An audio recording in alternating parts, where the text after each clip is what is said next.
बच्चों नमस्कार। आज एक बार फिर से क्लास 10th की हम 5th यूनिट समांतर श्रेणी के बारे में बात करेंगे, चर्चा करेंगे, उसे समझेंगे और उस पर आधारित सवालों को हल करेंगे। तो ये 5वीं यूनिट है समांतर श्रेणी। इसको इंग्लिश में बोलते हैं अर्थमेटिक प्रोग्रेशन या इसको शॉर्ट में बोलते हैं एपी, है ना, अर्थमेटिक प्रोग्रेशन। अब सबसे पहले इसमें जो शब्द आते हैं जिनका हम बार बार उपयोग करेंगे, तो उन शब्दों को हम अच्छे से समझ लें ताकि हमें आगे जब भी हम उसका उपयोग करें, उस शब्द का उपयोग करें, तो हमें उसका अर्थ भली भांति से पता हो कि इस शब्द का अर्थ क्या है। तो सबसे पहले बात करते हैं समांतर श्रेणी की परिभाषा की कि आखिर समांतर श्रेणी होती क्या है। तो इसकी परिभाषा है कि एक समांतर श्रेणी संख्याओं की एक ऐसी सूची है जिसमें प्रत्येक पद अपने पद में एक निश्चित संख्या जोड़ने पर प्राप्त होता है। एक समांतर श्रेणी क्या है? एक समांतर श्रेणी एक ऐसी सूची है, संख्याओं की एक ऐसी सूची है जिसमें जो अगला पद आता है वो पहले पद में एक निश्चित संख्या जोड़ने पर हमें प्राप्त होता है। जैसे कि हमने एक उदाहरण दिया है 1 2 3 4 5। अब ये समांतर श्रेणी है, क्यों है? क्योंकि देखिए इसका पहला पद क्या है? 1, ठीक है। दूसरा पद क्या है? 1 + 1, है ना। इसको हम यहाँ पर भी समझ लें। इसका पहला पद है 1, दूसरा पद है 1 + 1, तीसरा पद है 2 + 1, चौथा पद है 3 + 1। यानी हम जैसे पहला पद 1 है, ठीक है, दूसरा पद 2 है, तो 2 कैसे प्राप्त हुआ? 2 हमें प्राप्त हुआ जो पहला पद है 1, उसमें हमने एक निश्चित संख्या जोड़ दी, यानी 1 जोड़ दिया तो हमें 2 प्राप्त हो गया, ठीक है। अब 3 कैसे प्राप्त हुआ? 3 हमें प्राप्त हुआ है इस 2 में 1 जोड़ने से, 3 प्राप्त हो गया। अब 4 कैसे प्राप्त हुआ है? 4 प्राप्त हुआ है 3 + 1। यानी इस तरह से जो श्रेणी बनती है जिसमें एक निश्चित संख्या जोड़ी जाती है वह कहलाती है समांतर श्रेणी।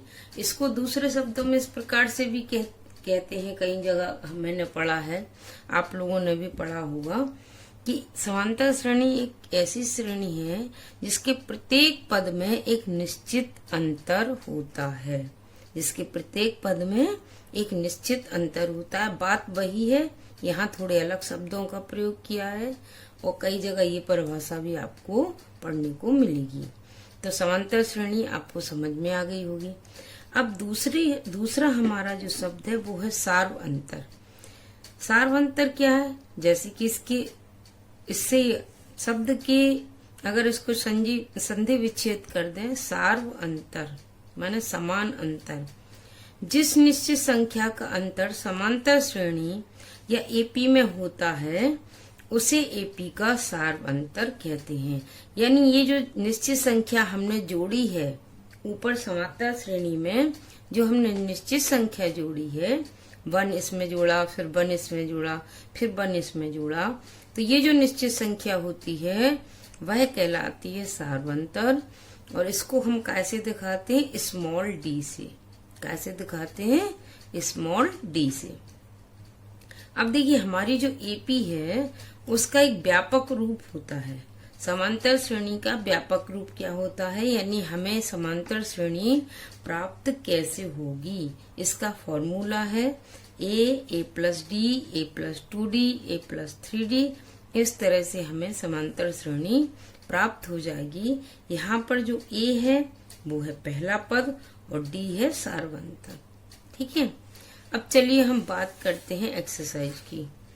तो एक्सरसाइज 5.1 जो है उसका पहला सवाल मैं आपको इसलिए नहीं करवा रही हूँ कि पहला सवाल जो है वो है भाषा वाला सवाल, यानी जो भाषा से जिसमें समीकरण बनानी है या सीरीज बनानी है।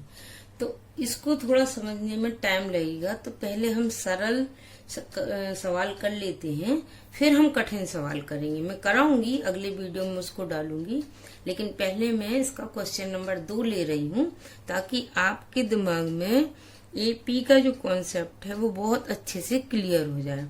तो क्वेश्चन नंबर 2 है कि दी गई एपी में प्रथम 4 पद लिखिए, जबकि प्रथम पद ए और सारवंतर डी है, जो कि निम्नलिखित है। अब हमें 2 पद दिए हैं। पहला पद दिया है ए बराबर 10, और दूसरी चीज क्या दी है, डी बराबर 10, यानी सारवंतर दिया है और प्रथम पद दिया है। हमने अभी एपी का व्यापक रूप देखा था। अब हम हल करते हैं। तो हम लिखेंगे एपी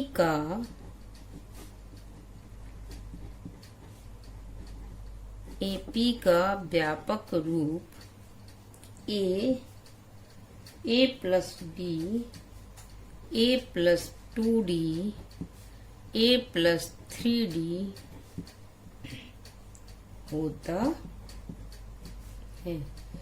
अब देखिए, हमें यहाँ पर सिर्फ कितने पद ज्ञात करने, 4 पद।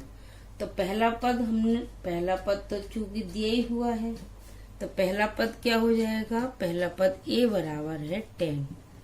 अब दूसरा पद देखिए आप, इस व्यापक श्रेणी में दूसरा पद कौन सा है, व्यापक श्रेणी में दूसरा पद है ए प्लस डी।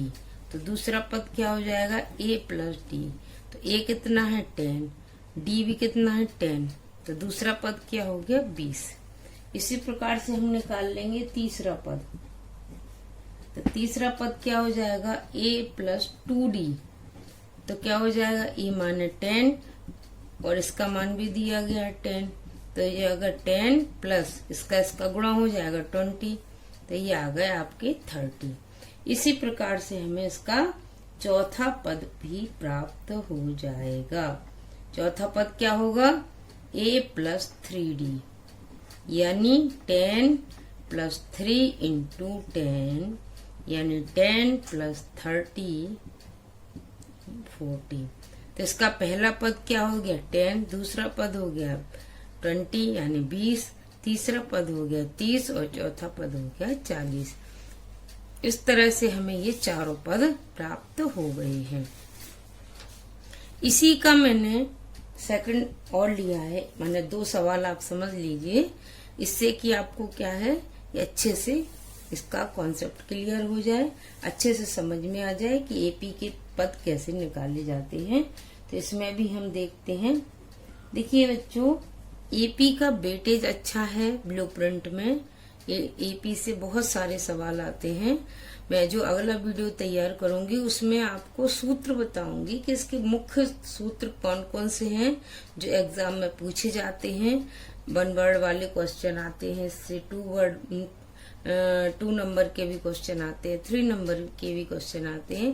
यानी एपी में से लगभग सभी प्रकार के क्वेश्चन पूछे जाते हैं।